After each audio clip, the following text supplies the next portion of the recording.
Thank you. Mrs. Grassa Machel, founder of New Faces, New Voices, the President of the Senate, Speaker of Parliament, the Chief Justice, Chairperson and members of the New Faces, New Voices Rwanda chapter, Jean-Philippe Prosper, the IFC Vice President, Global Client Services, partners of this new initiative, distinguished panelists, ladies and gentlemen, good morning.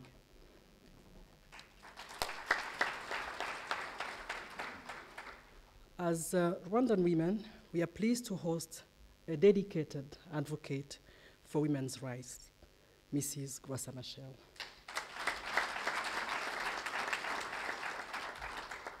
Through her work, she has made positive contributions to women's empowerment, specifically on the economic front. Welcome back to Rwanda, Mrs. Machel. Today, we are here to participate in the launch of the New Faces, New Voices initiative in Rwanda. Its vision to have women co-create their full financial inclusion and reach their economic potential resonates well with the broader Rwandan thinking. It's our aspiration as a country to encourage every citizen to participate in making a better life for him or for herself. If there is one lesson we have learned from the genocide that shattered the very core of our country and our being, it's that exclusion and discrimination benefit absolutely no one.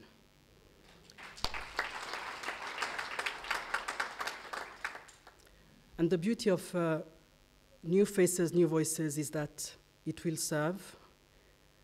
Here I want to repeat what the chair said, just so that no one misses out, that it serves women from all spheres of life, and the categories being those with lower incomes, members of cooperatives, informal micro-enterprise owners, young emerging entrepreneurs, junior and mid-level professionals, senior professionals, and even established entrepreneurs. Each woman must have space and a voice to seek and find transformative financial solutions. And the only way we'll know that real transformation has occurred is when every woman is financially included and secure. Our economic development and poverty reduction strategies, the EDPRS2, excuse me for my cold, has clearly set access and relevance of financial services for all as a key objective for economic transformation. By 2018, over 85% of our population should have increased awareness of the benefits of financial services and products. And the latest FinScope study indicated that financial inclusion in Rwanda has improved significantly from 48% in 2008 to 72% in 2012. So giving access to all is an important stepping stone, which now allows us to focus on quality and relevance of financial services offered to our population. And this is the challenge we are ready to tackle together today. Financial inclusion for women ought to be built upon such important pillars, such as supportive macroeconomic policies, capacity and creativity within financial sector, business literacy, and a deep understanding of the specific context and needs of women.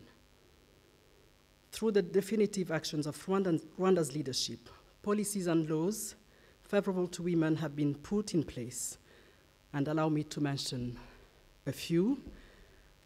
Major reforms were made to the Rwandan legal system, including law granting equal inheritance rights to men and women and equal pay for equal work without discrimination.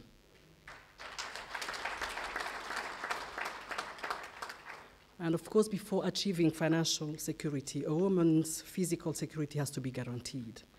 In many of our African societies, traditional and stereotypical gender roles have been established for generations. Gender-based violence in such instances is not seen as a violation of women's rights to security. It has become a phenomenon that is tolerated in some societies. But we in Rwanda have rejected this notion of and found a holistic model that supports the women and a few men who suffer from violence. That is what we call the Isang One-Stop Center, which is a perfect example now being replicated in various provinces of our country. It's a one-stop center, a safe space, located in existing hospitals where victims of violence can benefit from the psychosocial, medical, judicial, and legal services of trained social workers, medical doctors, lawyers, mental health specialists, and police officers. And of course, as we know, education increases knowledge, skills, and the chances of gaining employment. The enrollment rate for primary school girls is currently at 98%, and it has achieved universal primary education. And promoting girls' education is an area to which I have personally dedicated a considerable part of my time and energy.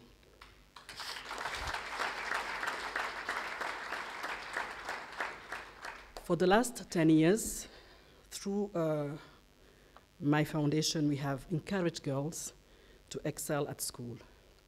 Our hopes are that our hopes is being that they become independent and contribute to making their own lives better. So we are preparing them to fit in this society that we are trying to build. Now that access to basic education for girls has been broadly attained, focus is placed on guiding their career choices for them to dare to venture in fields they are passionate about. It's important for girls to join maths and science fields, acquire technical skills, and not shy away from using these skills to create more jobs by becoming entrepreneurs. Distinguished ladies and gentlemen, very often governments are faced with intricate choices with regard to formulating macroeconomic policies. Knowingly or unknowingly, some policies and budgetary allocations create unintended gender biases and certainly disempower especially those at the bottom of the pyramid, and most of whom tend to be women. Any kind of transformation requires hard work and time.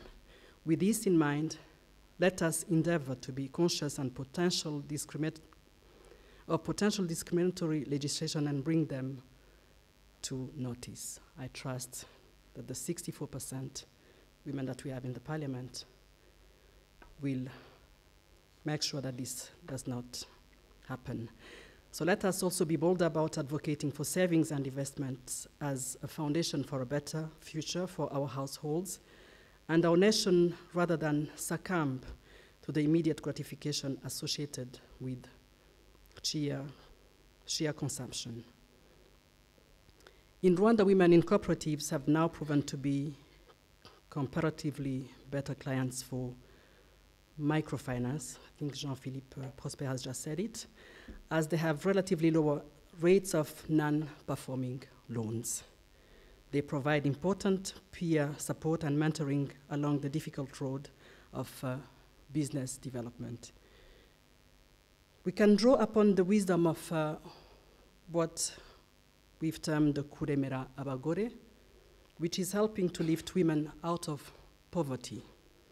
This is an initiative whereby Rwandan women with a better economic standing commit themselves to uplifting the standard of living of their less fortunate sisters by giving them cows. I trust that our Ministry of Gender and Family Promotion will continue to actively encourage this approach that has yielded landscape results. And this is how business and social entrepreneurship converge to deliver true transformation. Lifting the majority of the population out of poverty will not only improve their own living standards and purchasing power, But at the national level, it will also broaden our tax base, which will in turn grow our economy. So I'm sure this is encouraging enough for the Ministry of Finance to join in this, and the IFC and everyone else to join in this initiative. So this is a reality for Rwanda, where the government and its partners helped lift 1 million Rwandans out of poverty within 5 years. I'm counting on new faces, new voices to provide a platform to share best practices on what other transformative initiatives are out there. Distinguished ladies and gentlemen, although not fully attained, financial inclusion is something we aspire to and can well see within our horizons. A good foundation has been laid for us by the government of Rwanda, and new faces, new voices has come right on cue. I'm pleased to learn that one of the cornerstones of the New Faces, New Voices initiative is to propose ways for women to be equipped with tools that can sharpen their financial acumen, including better access to financial information and resources, and thus help women make better choices with their incomes. It will be important to remember that a woman's access to finance is about dignity. It's about the security of a family and that of a generation.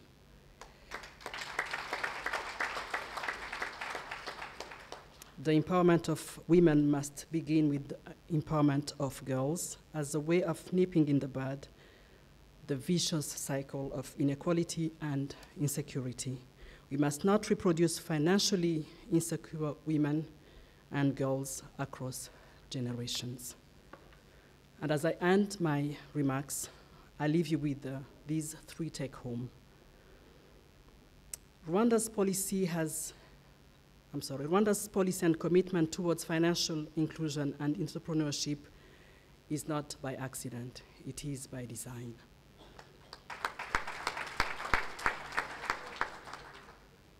And once women are financially literate, they have access to the much needed financial resources, the overall growth of the economy and development become its natural outcome. And now that a conducive environment is in place, can we hope that New Faces, New Voices Rwanda chapter will join in the effort of government to lift a further 1 million women out of poverty in the next 5 years?